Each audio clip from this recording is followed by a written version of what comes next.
గతంలో ఈ వాతావరణం ఉందా? అరే పడుకుంటే అరెస్టులు, తుమ్మితే అరెస్టు, దగ్గితే అరెస్టు.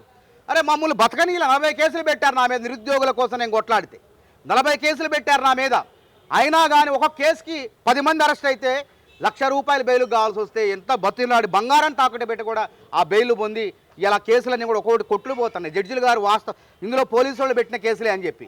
కాబట్టి దయచేసి నిరుద్యోగులారా ఆ ఉచ్చులో పడకండి. అతి త్వరలోనే అని చెప్పి మళ్ళీ కొంతమంది కాలయాపన చేస్తారని చెప్పి కామెంట్లు కూడా చూసుకుంటారు ఎప్పుడన్నా చూస్తాం. నిరుద్యోగుల్లో మేము ఆ కామెంట్లు పెట్టేవాళ్ళు గుర్తుపెట్టుకోండి. ఉద్యోగాలు వచ్చే వాళ్ళ సంఖ్య ఒక నోటిఫికేషన్ ఇస్తే 40,000 ఉద్యోగాలు పెడితే ఆ 40,000 ఉద్యోగాలు ఎంతమంది పోటీ పడతారు? 10 లక్షల మంది పోటీ పడతారు. 10 లక్షల మందికి ఉద్యోగాలు వస్తాయా? ఉద్యోగం రాని వాళ్ళ సంఖ్య ఎక్కువ ఉంటుంది. వాళ్ళ ఆవేదనతో కామెంట్ పెడతారు. అవన్నీ మేము పడుచుకోము. వాళ్ళకి ఏదో రకంగా రాజీవ్ యువ వికాసం ద్వారా సహాయం చేసి వాళ్ళ స్వయం కాళ్ళతో వాళ్ళని నిల్చోబెడదాం సొంత కాళ్ళ మీద ఆలోచన చేస్తున్నాం. ఒకగా సాంప్రదాయ ఉద్యోగాలే కాదు, సాంప్రదాయ చదువులే కాదు, నైపుణ్య చదువులు కూడా మీకు అవసరం అని చెప్పి నైపుణ్య విశ్వవిద్యాలయం తెరిచినాం. ఎందరో బతుకులు బాగుపడుతున్నాయి. దయచేసి నిరుద్యోగుల ఆ దిశగా మీరు ఉండండి. ఈ ఉద్యోగాల కొట్లాడండి. ఆ నైపుణ్య విశ్వవిద్యాలయంలో కూడా తాత్కాలిక 3 నెలలు 6 నెలల కోర్సులు చేసి ప్రపంచ స్థాయి అవకాశాలు పొందాలని చెప్తాను. ఇదే విధంగా కేంద్ర ప్రభుత్వం గురించి మాట్లాడతాం.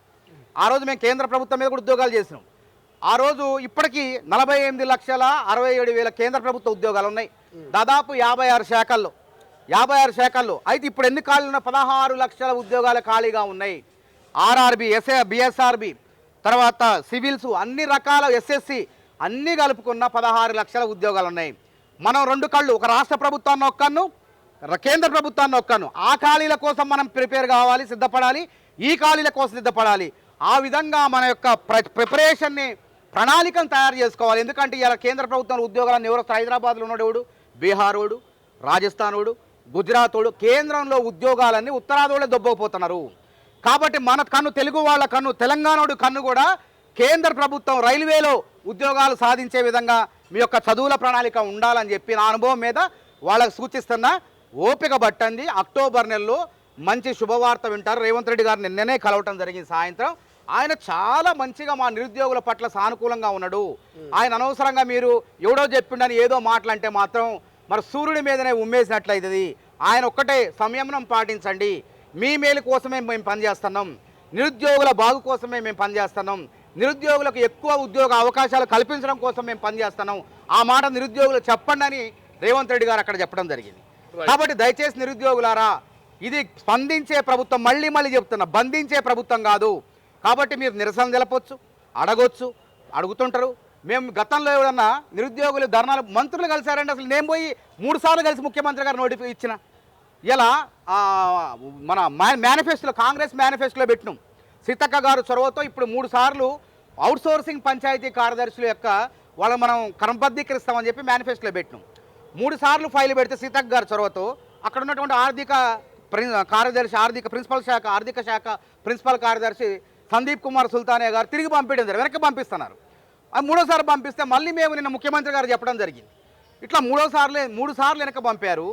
మరి అదే సందీప్ కుమార్ సుల్తానియా గారు అవుట్సోర్సింగ్ పంచాయతీ కార్యదర్శులను 3,000 మంది ఉంటే 2,000 మంది వీళ్ళంతా పరీక్ష రాసి మెరిట్తో రూల్ ఆఫ్ రిజర్వేషన్ పాటిస్తూ నియామకమైన వాళ్ళు 3,000 మందిలో 2,000 మందిని క్రమబద్ధీకరించారు. జేపీఎస్ జూనియర్ పంచాయతీ కార్యదర్శులుగా మార్చారు. 1,000 మందిని చేసేలోపు ఎలక్షన్లు వచ్చినాయి. మనం వాళ్ళకి ఎలక్షన్లో మేనిఫెస్టోలో హామీ పెట్టినాం. దయచేసి వీళ్ళ గురించి ఆలోచించండి అని కూడా చెప్పినాం. ఆ లెక్కలో కూడా పేర్కొన్నాం స్పష్టంగా. అయితే సుల్తానియా గారు వారిని వెనక్కి పంపుతున్నారు. ఎందుకు పంపుతున్నారు అట్లా? అయితే హైకోర్టు తీర్పు కూడా ఉంది. ఈ 1000 మందిలో 100 మంది స్పోర్ట్స్ కోటా వాళ్ళు ఉన్నారు. ఈ 100 మంది స్పోర్ట్స్ కోటా వాళ్ళు 2 ఏళ్ల క్రితం హైకోర్టుకు పోతే హైకోర్టు ఏం చెప్పింది? వాళ్ళకి ఆ ఉద్యోగాలు ఇవ్వండి, వాళ్ళని క్రమబద్ధీకరించండి జూనియర్ పంచాయతీ కార్యదర్శులుగా అని చెప్పింది. అంటే ఒక హైకోర్టు ఒకసారి 100 మందికి తీర్పిచ్చిందంటే అదే తీర్పు 900 మందికి ఉంటుంది కదా. ఎక్కడ కూడా న్యాయపరమైన చిక్కులు లేవు, అవాంతరాలు లేవు. మేము ఇచ్చిన హామీని నిలబెట్టుకోవాలని ప్రయత్నం చేస్తుంటే మరి అక్కడ వారు ఆర్థిక శాఖ వారు ఆమోదం తెలపకుండా దాన్ని వెనక పంపిస్తారు. మళ్ళీ ఆ ముఖ్యమంత్రి గారికి ఆ దృష్టికి తీసుకువెళ్ళడం జరిగింది. కాబట్టి నిరుద్యోగులారా, మీకోసం అన్ని రకాల మేము ఇచ్చినటువంటి హామీలను నెరవేర్చే ప్రయత్నంలో భాగంగా ముందుకు కదులుతున్నాం. అనేక అవాంతరాలను తట్టుకుంటున్నాం. కాబట్టి 2 లక్షల ఉద్యోగాలు భర్తీ చేస్తున్నాం. బరాబర్ 2 లక్షల ఉద్యోగాలను భర్తీ చేసి మళ్ళీ మీ యొక్క మన్నలను పొందుతామని చెప్పి తొలి వెలుగు ఛానల్ ద్వారా నేను తెలియజేస్తున్నాను. అసలైన తొలి వెలుగు. ఫాలో వాట్సాప్ @తొలి వెలుగు official.